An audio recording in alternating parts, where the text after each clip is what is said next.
I fell 3 steps from the bottom of my own staircase. 3 steps. After 67 years of living, after climbing ladders on job sites, after hiking trails in the Smokies with my wife before she passed, 3 ordinary carpeted steps put me flat on my back in my own hallway on a Tuesday morning in February. The pain hit before I even understood what had happened. My hip. Something was wrong with my hip. I reached for my phone on the floor beside me. It had slid out of my shirt pocket when I went down, and I called my son first. Not 911. My son, because that's what a father does. Even at 67, even lying on the cold floor with your vision going gray at the edges, your first instinct is to reach for your child. His name is my son, and he's 39 years old. He lives 14 minutes from my house. I know because I used to drive it every Sunday for dinner before his wife, Renee, made it clear that Sunday dinners were no longer a priority. That was 2 years ago. I stopped counting the Sundays after a while. He picked up on the 4th ring. Dad, it's 7 in the morning. I fell, I said. I think it's my hip. I can't get up. There was a pause, the kind of pause that tells you everything. Okay, he said. Okay, I'll call someone. Can you come? Another pause. I've got a thing at 9. Let me call an ambulance for you. He called the ambulance. I'll give him that. The paramedics arrived in 11 minutes, and they were kind. 2 young men who talked to me calmly and told me what they were doing before they did it. One of them picked up my phone from the floor and asked me if there was anyone they should contact. I gave them my son's number again. I don't know why. Habit, maybe, or hope. Those 2 things are hard to tell apart when you get older. At the hospital, they confirmed a fractured hip. The doctor, a woman about my daughter-in-law's age, told me I would need surgery and then a minimum of 2 to 3 weeks in a rehabilitation facility before I could return home. She said it matter-of-factly, the way doctors do, and I nodded along like I was hearing about someone else's life. My son arrived at the hospital at 11:30 that morning. He was dressed for his meeting, sport coat, nice shoes, and he stood at the foot of my bed with his arms crossed and looked at me the way you look at a car that's broken down on the side of the road. Inconvenient, unfortunate, someone else's problem to solve. So what's the timeline? He said. Not. How are you feeling? Not. I'm sorry this happened. The timeline. I told him what the doctor said. Surgery that afternoon, then rehab for 2 to 3 weeks, then home with some modifications needed, grab bars, possibly a shower chair, someone to check in regularly while I rebuilt strength. He nodded slowly. Renee and I have the trip to Scottsdale at the end of the month. I looked at him for a long moment. I know about the trip, I said. I'm just saying, the timing isn't great. I fractured my hip on a Tuesday, son. I didn't plan it around your calendar. He had the decency to look slightly uncomfortable. He stayed for 40 minutes, scrolled his phone twice while the nurse explained my post-surgical care, then said he'd check in later and left to make his 9 o'clock meeting. I watched him walk out the door, and I thought about the morning 34 years ago when I held him in the hospital for the first time. This small, furious creature that was half me and half the woman I loved. And I thought about how certain I had been in that moment that I would burn the world down for him if I had to. The surgery went well. I woke up in a room on the 3rd floor with a window that looked out at a gray February sky and a physical therapist named Carol who had a no-nonsense manner and kind eyes and told me I had good bone density for my age, which I chose to take as a compliment. My son came once in the first week. He brought a bag from the deli near his office, set it on the tray table, and spent most of the visit on his phone. When he left, I opened the bag and found a turkey sandwich I can't eat because of my blood thinner and a bag of chips. He's known about my blood thinner for 2 years. He did not come the 2nd week. I know because I counted. I had a lot of time to count things in that rehab facility. The ceiling tiles in my room. The number of times the aide knocked before entering. The days since my son had last visited. I am not a man who has ever asked for much. I built my own business from nothing. A small construction company that I ran for 31 years before I sold it and retired. I raised my son largely alone after his mother died when he was 22. I paid for his college, co-signed his first car loan, lent him $40,000 when his first business venture failed, and told him we didn't need to discuss repayment until he was on his feet. He got on his feet. We never discussed repayment. I am not telling you this to build a case. I'm telling you because you need to understand what I understood lying in that rehab facility in week 2, that I had been operating under a set of assumptions about my son that were simply not true. I had assumed that the foundation of what I'd built, the sacrifice, the patience, the $40,000, the 39 years of showing up, had created something solid between us. I had assumed that if I ever truly needed him, he would come. The assumption was wrong. The person who came instead was a woman named Ruth. Ruth was 71, a retired school principal from Dayton, Ohio, who was in the room next to mine recovering from knee replacement surgery. She had silver hair cut close to her head and a laugh that arrived without warning, loud and genuine, and she had a habit of knocking on my open door in the evenings and saying, "You want company, or do you want to feel sorry for yourself?" The first time she said it, I almost told her to mind her business. Then I laughed. I hadn't laughed in 11 days. We talked in the evenings, Ruth and I, about our lives, our kids, our late spouses. Her husband had died 6 years ago. Her daughter lived in Portland and called every other day. Her son lived in Columbus, 40 minutes away, and came 3 times a week with food from her favorite restaurant and a crossword puzzle book, because she'd mentioned once, years ago, that she liked them. "You're lucky," I told her one evening. "I know," she said. She didn't try to make me feel better about my own situation. I respected that. It was Ruth who first said the thing I'd been turning over in my mind, but hadn't been able to put into words. We were sitting in the common room one afternoon, watching a weak winter sun do almost nothing to the parking lot outside, and I had just gotten off a 5-minute phone call with my son, in which he mentioned, twice, that the Scottsdale trip was already paid for and non-refundable. "He's been waiting for you to make it easy for him," Ruth said when I told her about it. "What do you mean?" "I mean, every time he's let you down, you've absorbed it. You moved on. You didn't make him sit with the consequences." She paused. "So he's never learned that there are any." I thought about that for a long time after she went back to her room. My son called me on a Thursday evening during my 3rd week in rehab. I was doing better by then, walking the corridor with the physical therapist, getting my strength back, starting to feel like myself in my body again. When I saw his name on my phone, I felt the usual complicated mixture of things. Hope, wariness, love that hadn't gone anywhere even when I wanted it to. "Hey, Dad, so the Scottsdale trip is next week. We leave Saturday morning." "I know when you leave," I said. "You've mentioned it." "Right. So I wanted to let you know that Renee found a home health aid service that can come check on you when you get discharged. She got their number. I can send it to you." I sat with that for a moment. An aid service. That he wanted me to arrange for myself from a rehab bed while he was in Arizona. "When are you coming to see me?" I asked. Silence. "I know you've been busy," I said, "but I'd like to know when you're planning to come." "Dad, it's been a complicated few weeks." "It's been a complicated few weeks for me too," I said. "I had hip surgery. I know that. I've been in this facility for 21 days. You've come once." More silence. Then, "I'll try to come before Saturday." He did not come before Saturday. They left for Scottsdale on Saturday morning. I know because I called his cell and it went to voicemail. And then I called the house and Renee answered, slightly breathless, and said they were just heading out the door. Could she have him call me back? I said that was fine. He didn't call back. I was discharged on Monday. Carol, my physical therapist, went through the home care instructions with me. The aid service number was on my phone, sent by my son, and I called them from the facility and arranged for someone to come twice a week. I took a taxi home because there was no one else to call, and I sat in the back seat and looked out the window at my neighborhood coming into view, and I made a decision. Not an angry decision. I want to be clear about that. Anger is loud and hot, and it burns off quickly. What I felt was something quieter and more permanent. A clarity, almost. The kind that comes when you stop lying to yourself about a situation and simply see it for what it is. I had a son who would not show up for me. That was the fact. I could spend the rest of my years waiting for him to become the person I'd believed he was, or I could build a life that accounted for the person he actually was. One of those options had a future. The other one was just waiting to be disappointed.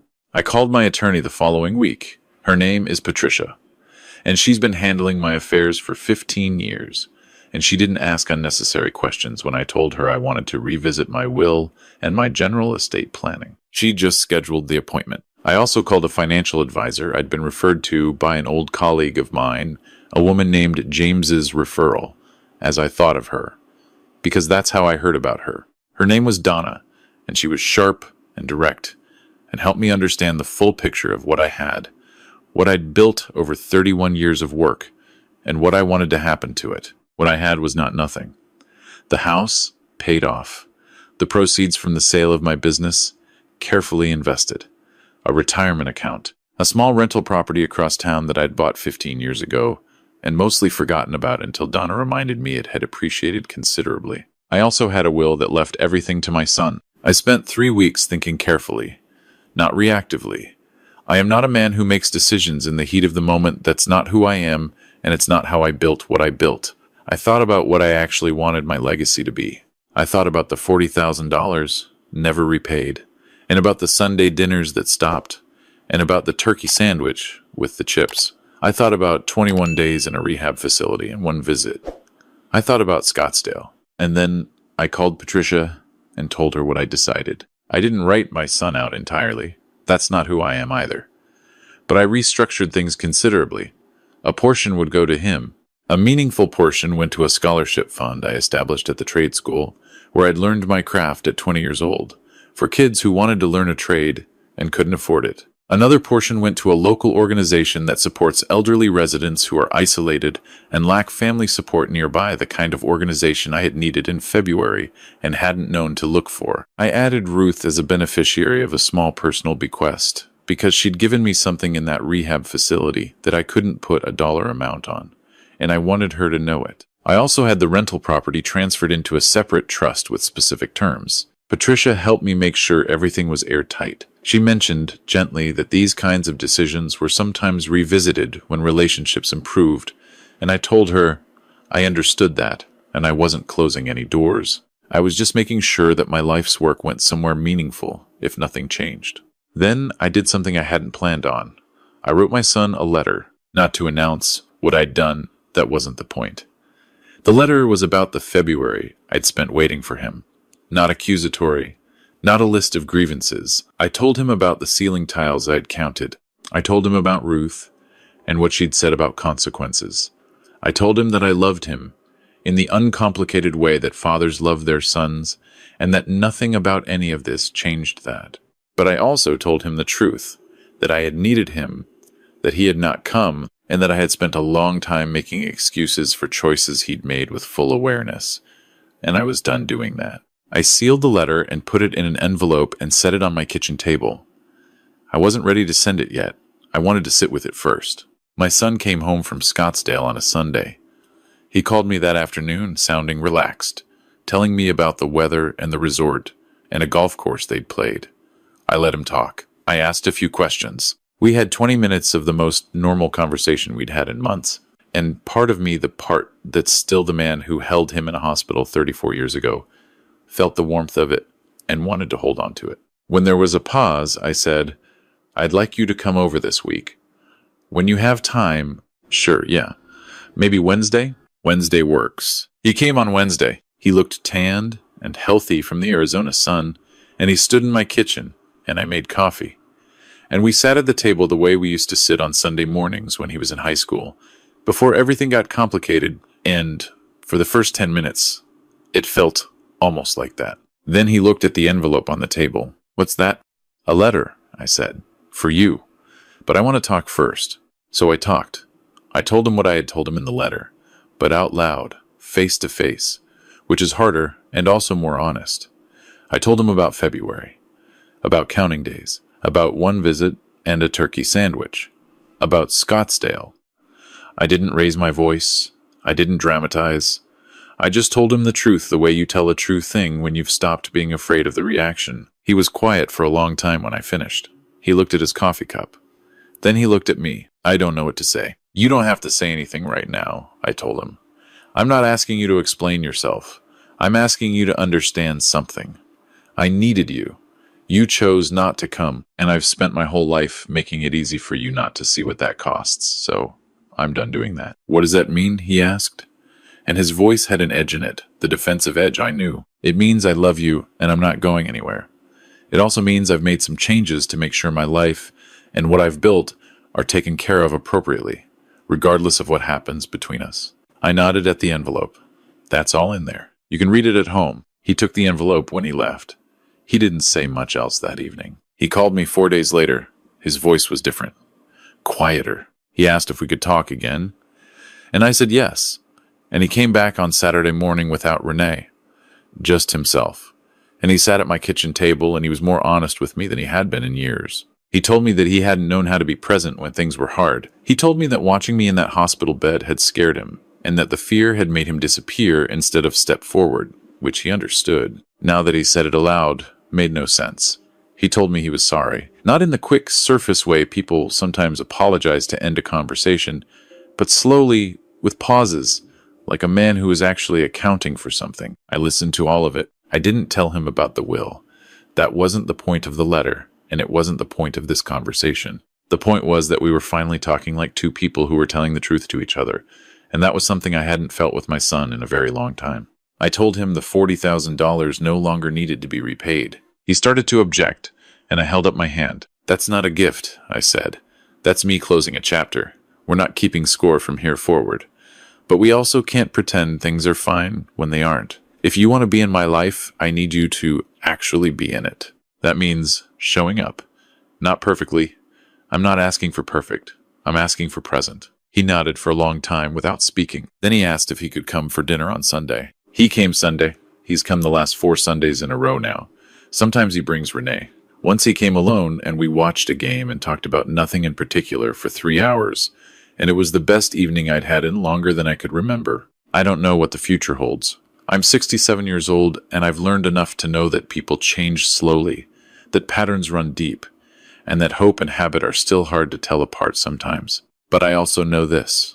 I stopped making it easy for him to disappear. I stopped absorbing the hurt and moving on as if nothing had happened. I told him the truth about what I needed, and I made sure that my life, the life I built, every dollar and every year of it, reflected my values and not my fears. Ruth got her letter last week. I wrote to her at the address she'd given me when we were discharged. I told her that a stranger in the room next to mine had said something that changed the way I thought about the last chapter of my life, and that I was grateful for it. She wrote back in 4 days.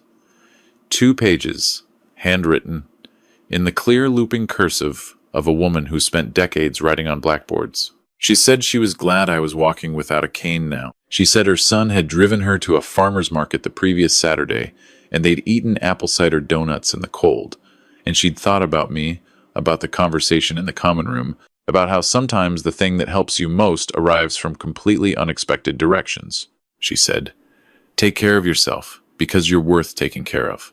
I put the letter on the kitchen table where the envelope used to be. I'm still learning how to believe that. But I'm getting there. There's something that happens to a man when he stops lying to himself. It doesn't come all at once. It comes the way February light comes through a rehab facility window, thin and honest and impossible to look away from. I spent a long time believing that love was enough. That if I gave enough, sacrificed enough, forgave enough, the people I loved would eventually rise to meet what I'd given them. I believed that patience was the same thing as wisdom.